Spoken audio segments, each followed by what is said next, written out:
Voltamos ao último bloco do Horizonte Debate e hoje falamos sobre o Marco Civil da Internet. E a discussão, é uma pena eu ter interrompido, estava pegando fogo aqui agora. Leonardo, o sujeito então da madrugada que acessa determinado site, vamos pensar um sujeito que entra num desses sites que vendem material esportivo. Ele pesquisou lá um tênis X, ele entra num site de notícias e ele tem exatamente num cantinho à direita o mesmo tênis que ele procurou na madrugada. Ele entra no dia seguinte para saber o desdobramento da Operação Lava Jato e o tênis está lá. E agora o tênis está sendo oferecido de forma com uma promoção ou algo desse tipo. Tem alguém vigiando o que esse sujeito está fazendo na internet. Há uma garantia, então, doutor Alexandre, doutor Moisés, Leonardo, de que o sujeito que eventualmente cura a dor da solidão em um site pornográfico não terá isso exposto para que os colegas de trabalho dele saibam, olha, você está vendo X vídeos, né, ou algo desse tipo? Você foi no ponto. Eu receio de que essa informação não esteja sendo armazenada no provedor de aplicação de forma adequada. Porque tal qual os advogados, onde no curso de Direito não há formação adequada do ponto de vista de direito digital, em ciência da computação e áreas correlatas, não há formação de recurso humano do analista de segurança, da segurança digital de forma plena no nosso curso de graduação. Uhum. Então, essa é a minha dúvida.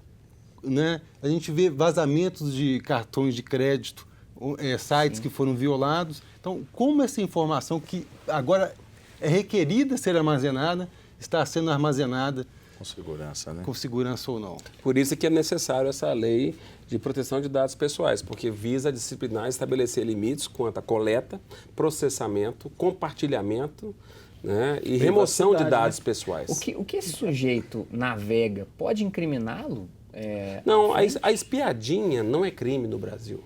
Então, para que ele faça que um acesso... seria a espiadinha? A espiadinha é você acessar um determinado site, entrar, dá uma olhar... curtida, né? Dá uma Não, curtida. nem isso. Entrar, olhar, verificar, muitas vezes até passar por uma determinada barreira tecnológica e simplesmente Mas voltar isso e fica sair. armazenado? Porque a minha pergunta Isso é não no é seguinte crime. sentido, até onde isso não contribui para um inquérito policial, por exemplo, de um cara que Tá é sendo acusado de pedofilia. Mas aí lá no né? computador dele diz que numa terça-feira, 2h da manhã, ele acessou tal Ele site. fez essa pesquisa. Ou, de repente, a vida Mas dele... o fato de acessar apenas não é considerado tipo penal. Sim, então a gente não consegue configurar uma contumácia. A não ser... Esse cara é afeito a pornografias. Não, mas isso pode ser que ele seja mesmo, e daí? Sim, mas se tiver eu penso que isso facilita uma ligação dos fatos.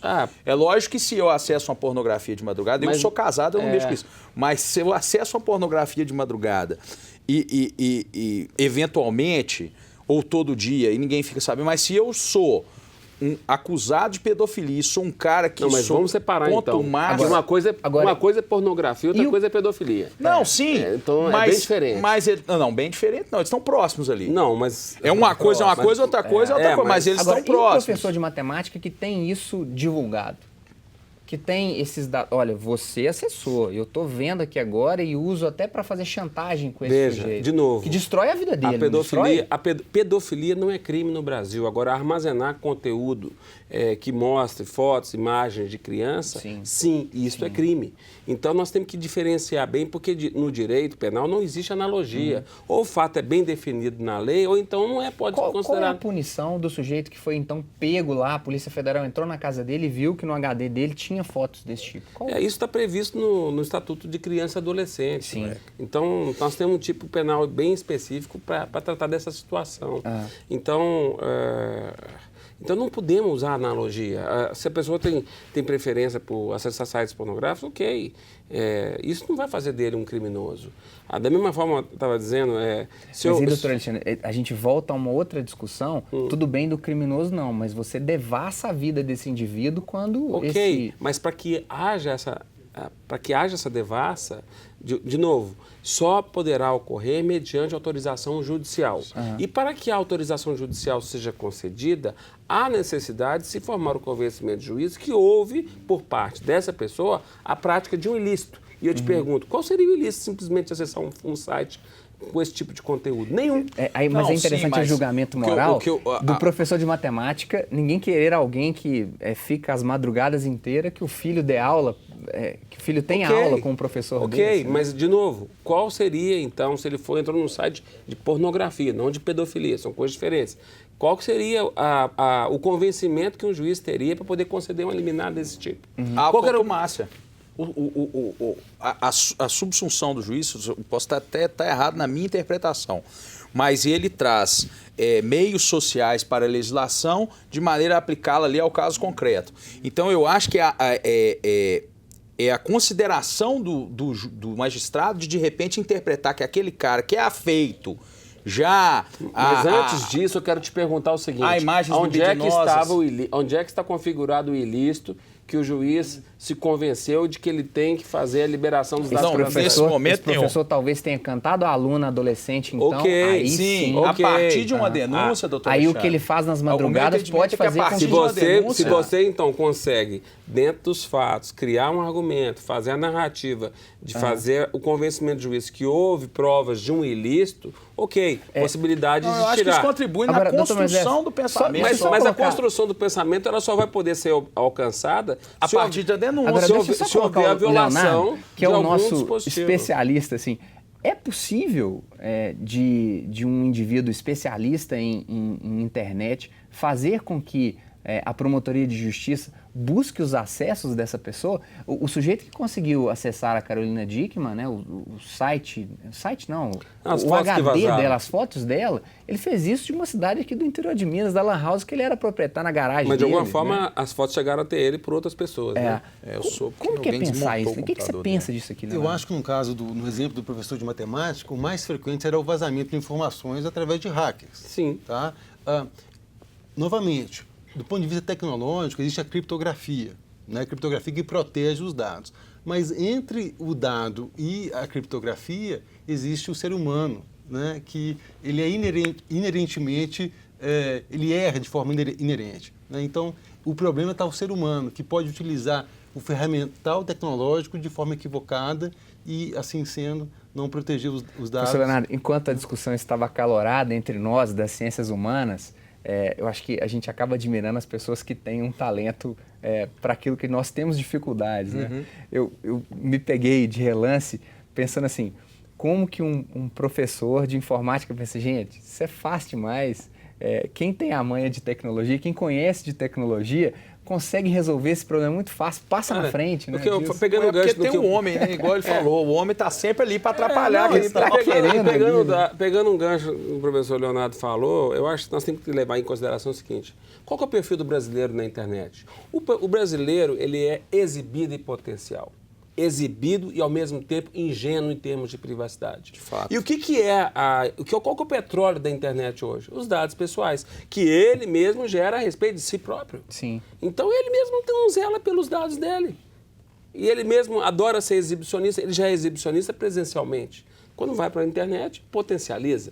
E, ao mesmo tempo, se ele é ingênuo em termos de privacidade, quando vai para a internet, também potencializa. Aí o problema está criado. E aí ele vai consumir o que é privado do outro e isso se torna todo mundo é voyeur em potencial. Sim. Exatamente. E, consequentemente, quer saber o que está rolando na vida presencial. E como se ele não consegue separar isso bem, os problemas acontecem. Eu costumo dizer que o problema maior que existe em rede social é o seguinte: as pessoas não param para fazer duas perguntas. A primeira, quem é que eu vou adicionar como amigo?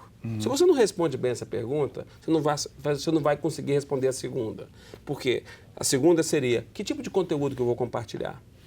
Então, se você não sabe para quem você vai adicionar, ou seja, dá um exemplo, eu só adiciono qualquer pessoa que me chama na rede social, a não sei que seja uma pessoa que eu vejo que seja um perfil falso, aí não, ou comercial, para fazer propaganda e tal.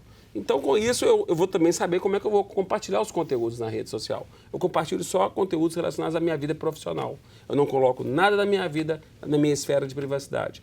O problema é que as pessoas fazem não sabem distinguir essa Exatamente situação. o contrário. Então, elas não têm critério para selecionar os amigos, então chamam qualquer um. Porque e na hora aí- de coloca.